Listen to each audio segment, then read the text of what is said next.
Hey, what's up everyone? It's Duncan from overlandjournals.com. I just got back from auditioning for the new Crocodile Dundee. I'm just messing with you, nothing like that. I'm just wearing my favorite travel hat. Well, welcome to part 4 of overlanding or off-roading for beginners. Today it's about camping gear, and I also got some exciting news. It's a wonderful weekend I had, and I'll talk about it just after this.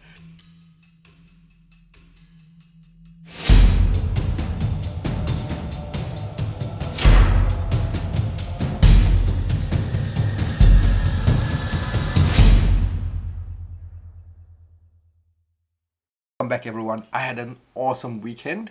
Now before I go into that, at the start of this year when I did my video, and for those of you who watched it, you'll remember I laid out my content creation for the year, and one of the things I was going to do was give myself a challenge, and I do a series of travel, camping, off-roading videos for under a budget of 350 Australian dollars. The whole idea is to just showcase that it can be done without breaking the bank.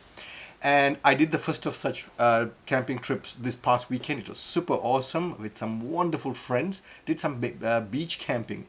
And that travel video is coming out a week from Sunday. So watch out for that. That's in addition to the Thursday videos I bring out on this beginner series. Now, just before we go into today's video, here's a little sneak peek of what's to come on that travel video. One last dip in the ocean before we go home.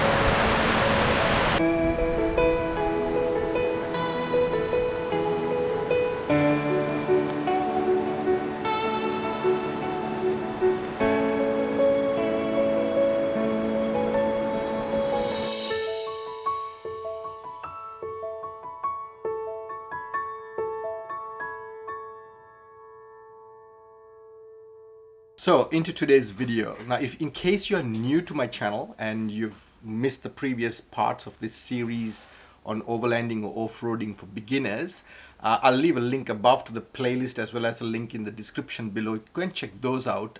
In the last video I talked about vehicle mods. The one before that I talked about type of vehicles you could consider when you're getting into this lifestyle.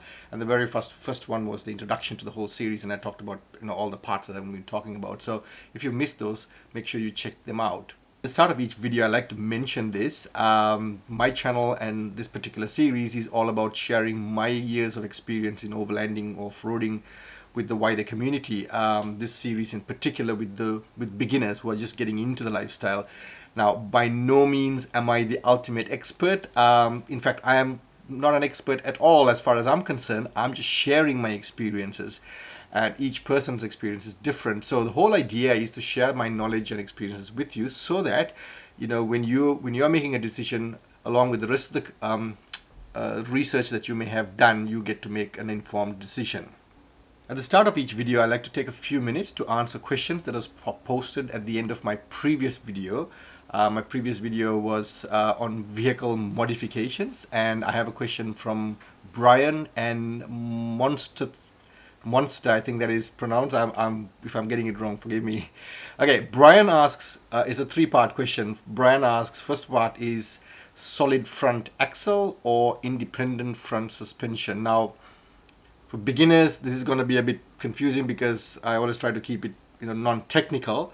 But since Brian asked, I'll quickly touch on based on my experiences. So solid front axle is where you have one, it's not independent, where the 2 front wheels move independently as far as suspension is concerned. Solid front axle is they're both linked through a solid axle. I'm keeping it brief and basic. All right, so my opinion, Brian, I am a believer in solid front axles. Independent front suspension is very comfortable, far more comfortable than a solid. But if you're doing hardcore off-roading, going on really rough terrain, then in my opinion, the solid front axle is still the way to go, because every time the axle articulates, your body keeps to that rather than whereas in a independent suspension, even though one side of the suspension could articulate, the other wouldn't if it doesn't have to, depending on the terrain. What that means is the vehicle body remains level.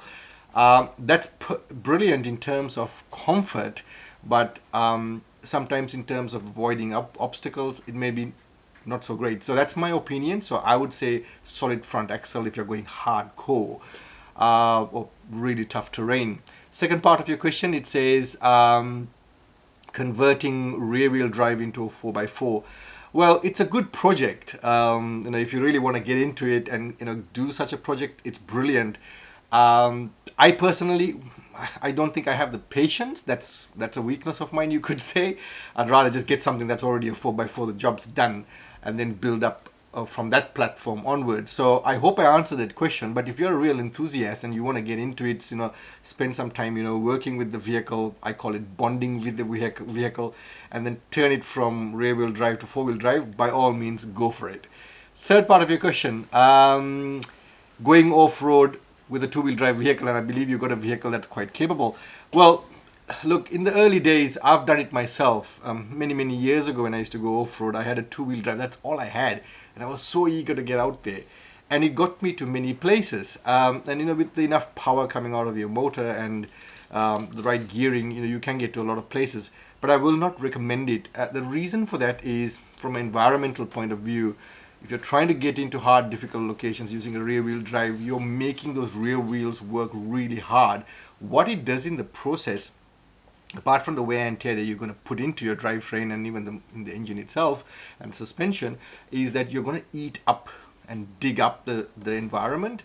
And that's not such a great thing. And then what you're basically doing is you're destroying the track for those who are going to come along later on. And that's how we get corrugations. And I'm not too sure in your part of the world, but here in Australia, sometimes corrugations can be such a nightmare, and that's due to various other reasons as well, but this is one of them. So I wouldn't recommend getting out there in a 2-wheel drive. Be a bit more responsible. So Brian, I hope I answered your question. The second question comes from Monster, and I think I'm pronouncing it correctly. If I'm not, forgive me. Monster has a 4-part question. So the first part is Bluetooth tire pressure monitors.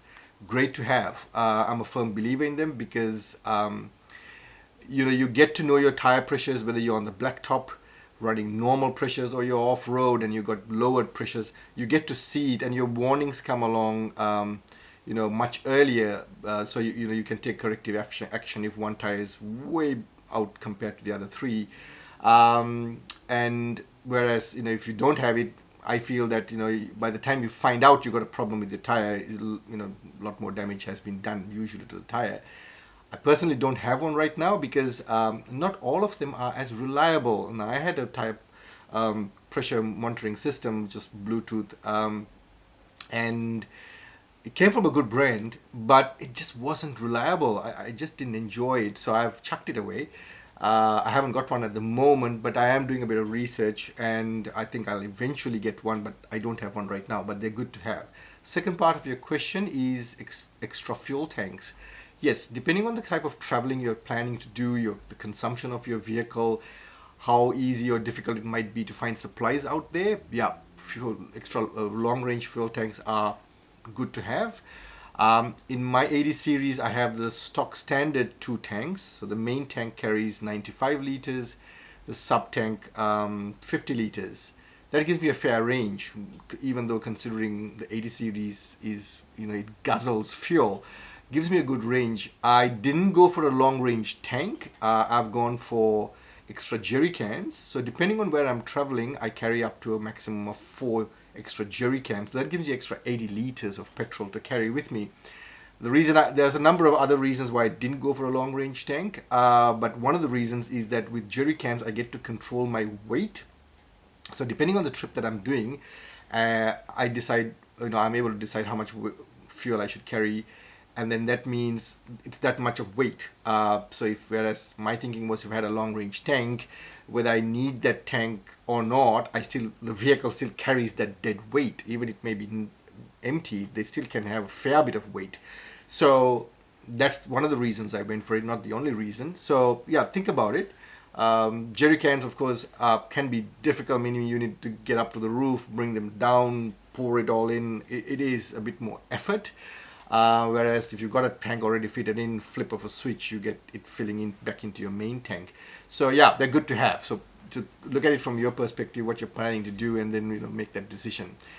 Third part of your question, side steps. And I'll answer it along with your fourth question, which is bash plates. Okay, side steps, it's pretty explanatory. Bash plates is a under protection for the engine and gearbox and transfer case. Side steps, great to have. I find them very useful. I've just stuck to the standard factory supplied ones. They're not the best, but I don't do any serious like going over rocky terrain where rocks could come and hit the side. So I'm happy with those. You can get more purpose built side steps as well in the market. For me, the factory ones have worked. They're not the greatest looking of ones, but they do work, and they're brilliant if, to get up onto the side of the roof rack and pull things out from up there. They work, so they're good to have, absolutely. Bash plate, yes, very useful. And not only is it protection against big rocks that could hit your underside, and those usually can be avoided. I mean, you'll see them in time, but it also protects against, in my experience, flying stones that get sucked into the engine compartment or goes flying and hits your transmission. So bash plates are very useful. So yeah, look at it, get a good good gauge or good thickness bash plate and get it fitted. That works very well. Now, I hope I answered your questions, and thanks for supporting this channel. Okay, camping gear. Now, because this is aimed at those who are getting into this lifestyle, as the title goes, overlanding or off-roading for beginners, I'm going to keep it very, very basic. I mean, today's market, there is heaps and heaps of gear you can buy out. I mean, I always jokingly say, first buy your gear and then decide what kind of vehicle you need, because you need to be able to carry everything you just bought. So that's just a joke, but so I'm going to keep it very basic, and thereafter, depending on what I always say, start traveling, start getting out there, and as you do more and more travel, you will realize what you need to carry and what you don't need to carry. So that's my take on it.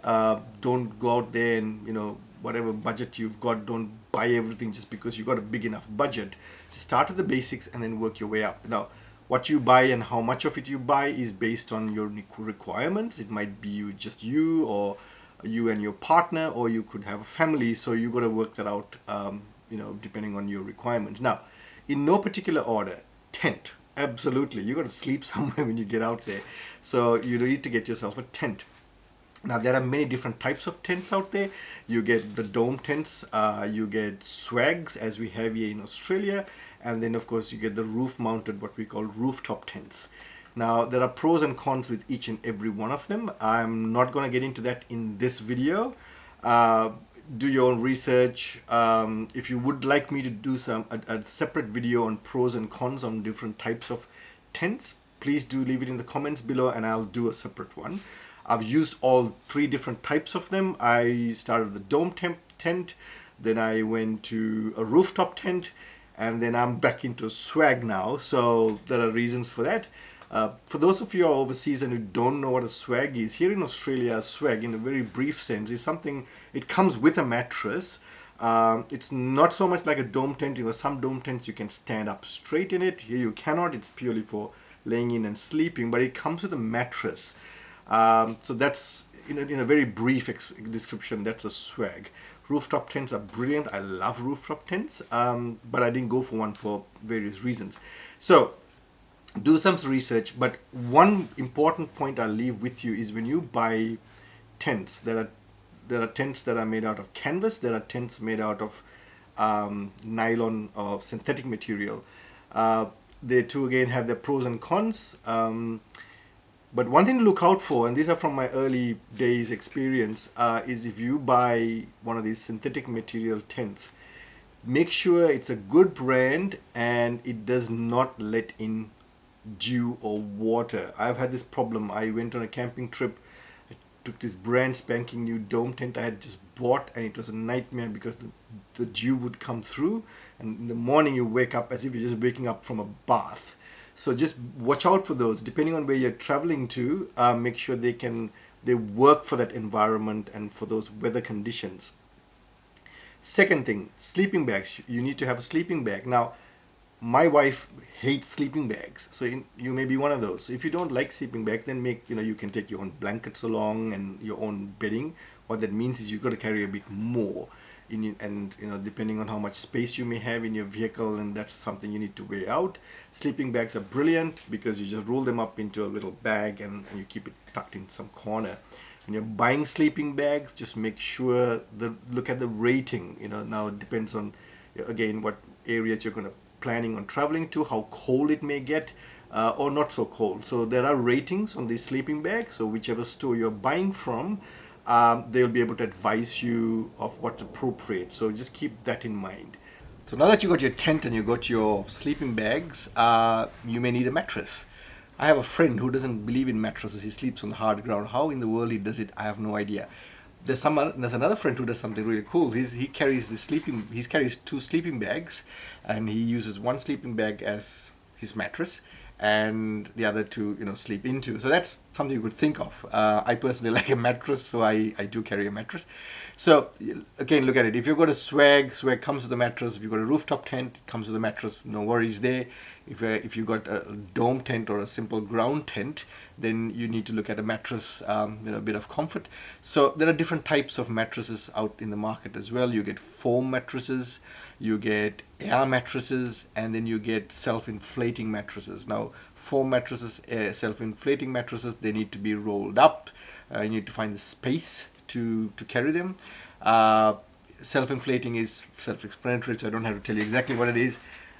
In terms of space, your inflating mattresses are the best because you de-inflate and then you just put it flat somewhere. It works beautifully. But if you are getting an inflating mattress, then you need to make sure you get yourself a compressor. They usually come with a little compressor, or it's an optional extra you can buy depending on where you're buying it from.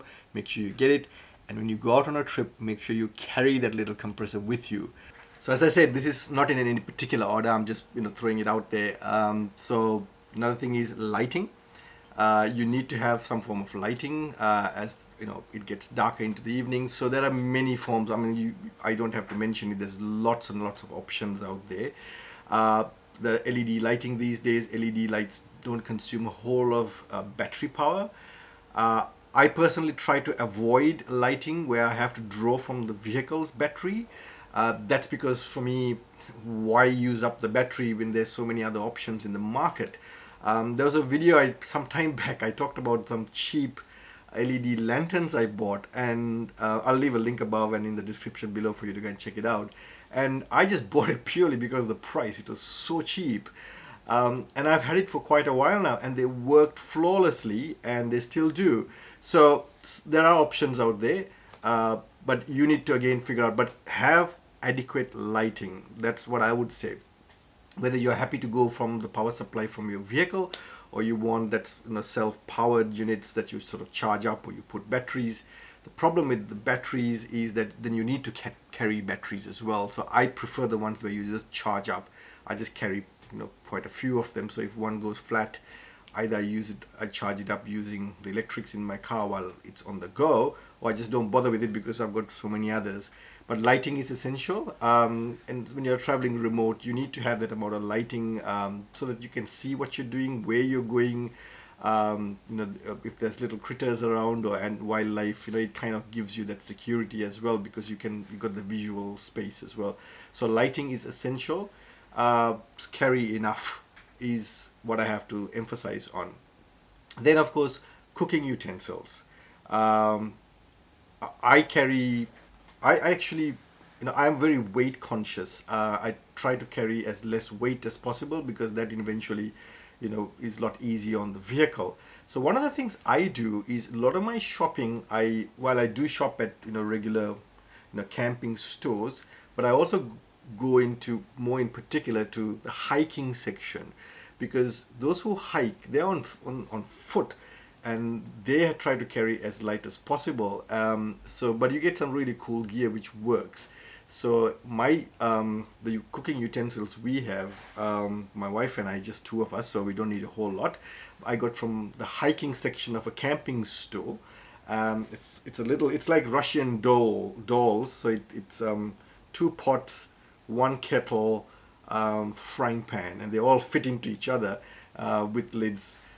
So that's something you could consider. But cooking utensils, and some of these things are stating the obvious, but something I'll worth mentioning anyway. So that's clothing. Well, that's up to you. But always do some research into what the weather is going to be like in the areas that you're planning to travel to, and take appropriate clothing. Bug spray. That's essential. Again, depends on the area you're going to, but invariably you will get bugs. And with bug sprays, what I've found out is that sometimes certain brands don't really work with certain bugs. So I carry about 3 different brands of bug spray, and I found one of them tends to work depending on what kind of bug is trying to attack me. So do look into that as well. First aid kit. Now, I'm not going to go into detail, but because I'm doing a separate part in this series where I talk about first aid and safety and emergencies, so watch out for that video down the track. But I will say a first aid kit is essential. You need to have it and get a bit of knowledge as well. Watch out for the video. I'll talk about what I did. And then along with the first aid kit, do not forget, and this is something I find a lot of people seem to sort of overlook, fire extinguishers. I always say in your vehicle, carry at least 2 fire extinguishers and have them in an easily accessible place. Now in my case, I have put 1 fire extinguisher right below the feet of the front passenger. So whether you have a passenger or you as a driver only got to reach, it's very easy, within arm's reach. And the second fire extinguisher is at the back in the load area of my wagon. That's because if I'm doing some cooking or some work at the back of the wagon and then I needed a fire extinguisher, I got one right there. So in the two most accessible points in my 4B, I've got 2 fire extinguishers. So fire extinguisher is essential. I mean, I cannot overemphasize the need for that.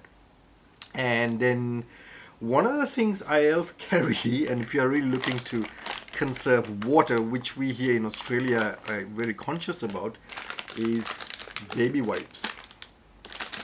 Baby wipes.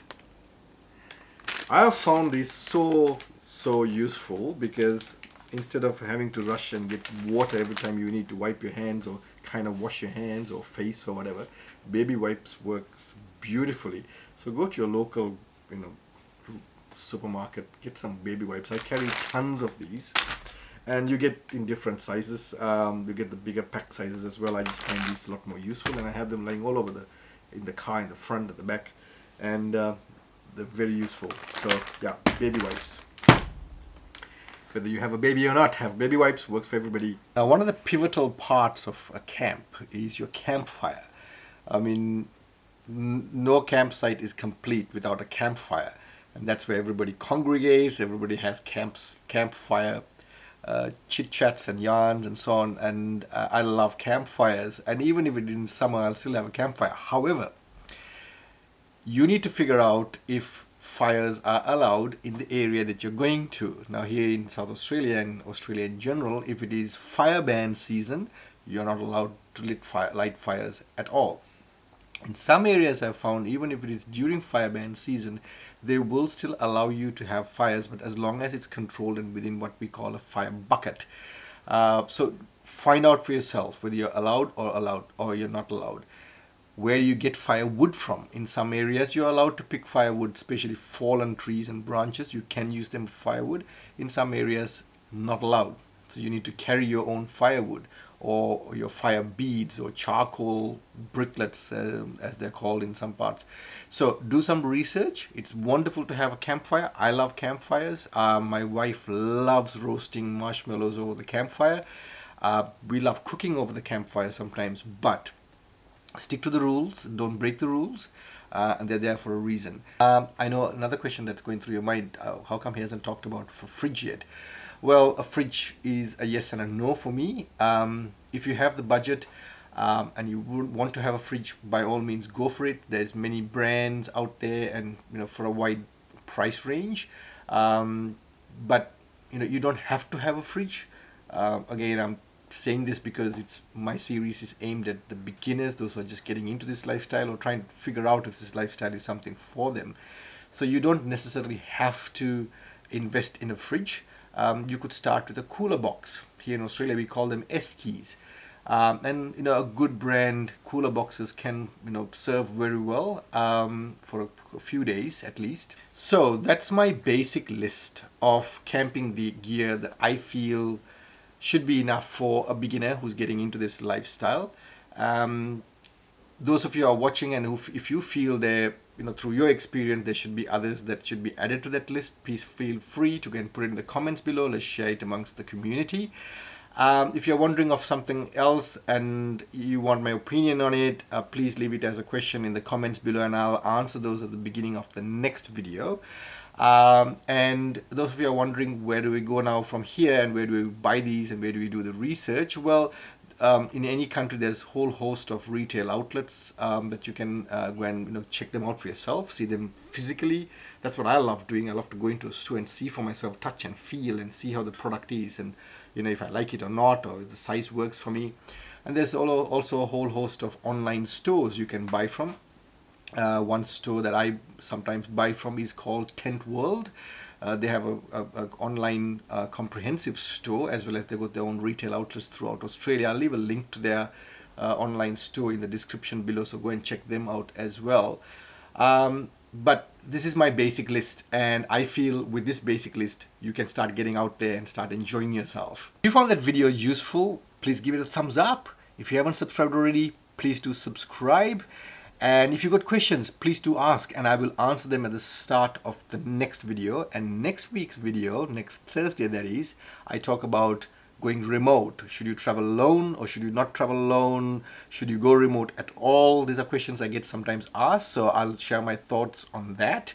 And also don't forget, a week from Sunday, I'm bringing out one of my first travel video for the year, and this is part of my $350 challenge. So watch out for that as well, and thank you for watching.